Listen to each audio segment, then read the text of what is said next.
ग्वालियर से आगरा तक 6 लेन high speed corridor की मंजूरी मिली। सिंधिया ने कांग्रेस पर निशाना साधा। केंद्रीय मंत्री ज्योतिरादित्य सिंधिया अपने 2 दिवसीय दौरे पर ग्वालियर आए। इस दौरान उन्होंने ग्वालियर के एयरपोर्ट पर पत्रकारों से चर्चा की। केंद्रीय मंत्री ज्योतिरादित्य सिंधिया ने कहा कि मोदी सरकार ने बीते कुछ दिनों में ग्वालियर को 1000 करोड़ से ज्यादा के विकास कार्यों की सौगात दी। प्रधानमंत्री नरेंद्र मोदी कैबिनेट ने 8 राष्ट्रीय हाई स्पीड रोड कॉरिडोर परियोजनाओं को मंजूरी दी। इनमें ग्वालियर से आगरा के 20 6 लेन हाई स्पीड कॉरिडोर भी शामिल है। इस एक्सप्रेस वे का निर्माण मौजूदा ग्वालियर आगरा नेशनल हाईवे से करीब 6 किलोमीटर की दूरी पर होगा। इसके बनने के बाद आगरा से ग्वालियर की दूरी मौजूदा 121 किलोमीटर से घटकर 88.4 किलोमीटर रह जाएगी। आगरा ग्वालियर हाईवे से अभी दोनों शहरों के बीच का सफर 2.5 घंटे में पूरा होता है, लेकिन Agra Gwalior high speed road corridor बन जाने से यह सफर केवल 1 घंटे का ही रह जाएगा। ग्वालियर चंबल संभाग में रीजनल इन्वेस्टर समिट होने जा रही है। इससे नए उद्योग आएंगे। सीएम मोहन यादव ने डेट और आने की स्वीकृति दे दी। इसके साथ ही सिंधिया ने कहा कि ग्वालियर चंबल के जन की तरफ से प्रधानमंत्री को धन्यवाद है। पीएम के नेतृत्व में डबल इंजन की सरकार जनता के प्यार को ब्याज समेत चुकाने की कोशिश करेगी। वहीं राहुल गांधी के ईडी के छापे की आशंका वाले बयान पर कहा है, ये लोग बहकाने की राजनीति कर रहे हैं, देश को नकारात्मक सोच से भटका रहे।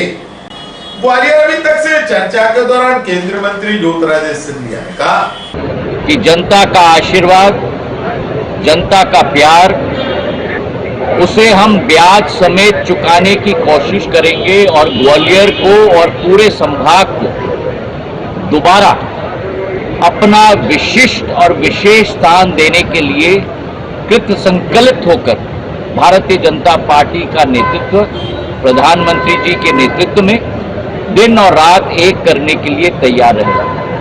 कल कैबिनेट की बैठक में जो प्रस्ताव प्रधानमंत्री जी के द्वारा स्वीकृत हुआ है, मैं दिल के गहराइयों से नितिन गडकरी साहब को धन्यवाद अर्पित करना चाहता हूं। 2020 से हमारी कोशिश रही है कि जो ग्वालियर पूरे प्रदेश और देश का शान होता था, उसे पूर्ण रूप से दोबारा देश के मानचित्र में हमें स्थापित करना होगा।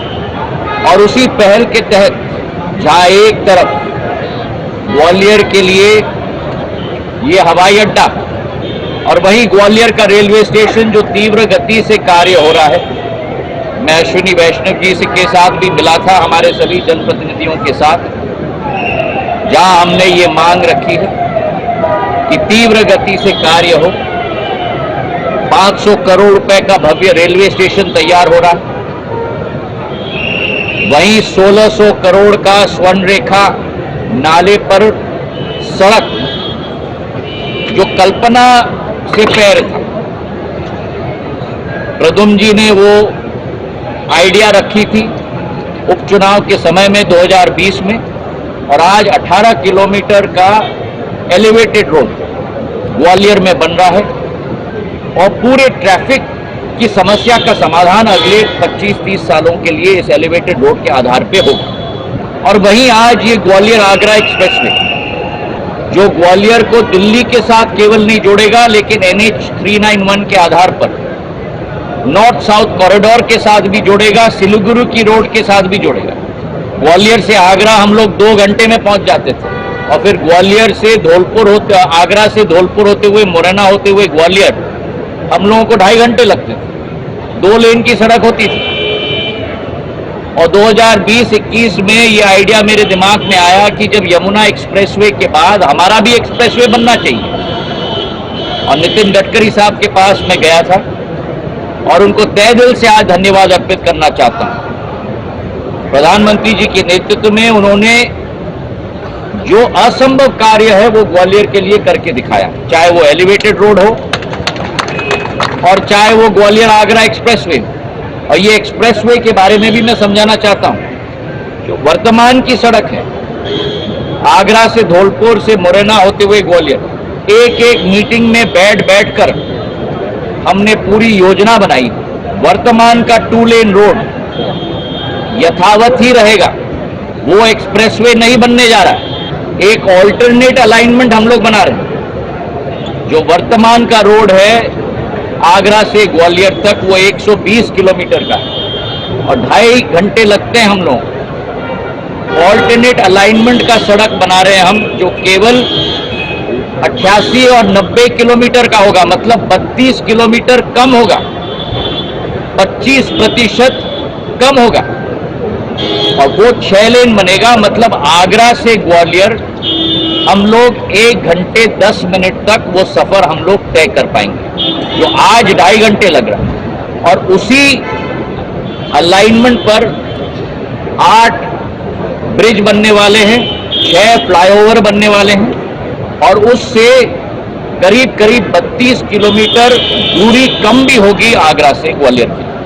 ये 6 लेन का एक्सप्रेसवे बनेगा 4,613 करोड़ रुपए की।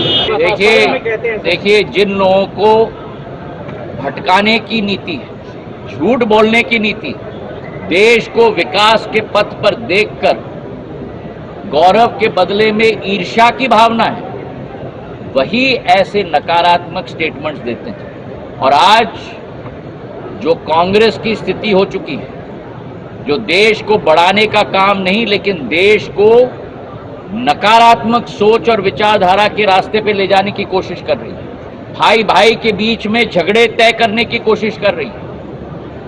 जिस कांग्रेस पार्टी ने सदैव हर कमीशन की रिपोर्ट का विरोध किया था, मंडल कमीशन का रिपोर्ट का विरोध किया, आज जात जात की बात करते हैं। जिस कांग्रेस पार्टी का सफाया इस चुनाव में हुआ है, 13 राज्य में खाता नहीं खुला है, जहां जहां भारतीय जनता पार्टी के साथ सीधा सीधा मुकाबला हुआ है वहां केवल 25% का हिट रेट हुआ है। और 2014 की सीट हम ले लें, 2019 की सीट ले लें, 2024 की सीट ले लें, जितने सीटें इन तीनों चुनाव में कांग्रेस जीती है उनको भी आप इकट्ठा कर लो तो वर्तमान भारतीय जनता पार्टी के 2024 के चुनाव में जो 240 सीटें मिली हैं उस आंकड़े तक भी नहीं पहुंच पा रही है कांग्रेस। ये हाल कांग्रेस पार्टी का हो चुका है। अपने गिरबान में झांके किसी और पर उंगली